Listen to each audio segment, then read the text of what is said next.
Hey guys, it's Raven Tactical Prepper channel here. Doing a small, quick, uh, I guess product review. I saw this on Marketplace a couple days ago or a couple weeks ago, and told the guy I would check it out and do a review for him.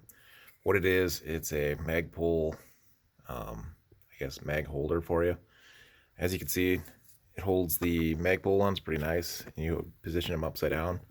And you can use GI mags. You position it this way.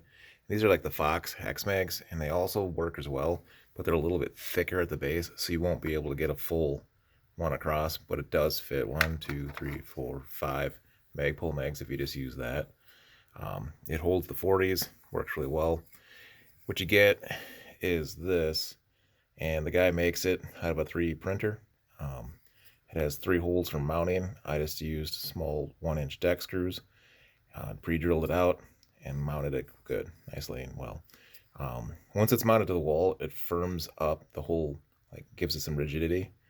And I think overall, I think it was 3 of these for $20 even. He might be able to ship it. I'll put his link in there. They should be pretty easy to ship, so I don't know what a shipping cost would be. I just met him in person. I'll put his link in the description for you. And the guy's, he's a little home business guy with a 3D printer, so I would say, give him some support. I enjoy the product pretty good. I think it works for what it is, and I'm using using the other 2 that I bought. I'm just giving them away as gifts. So it's Raven Tactical Prepper channel out.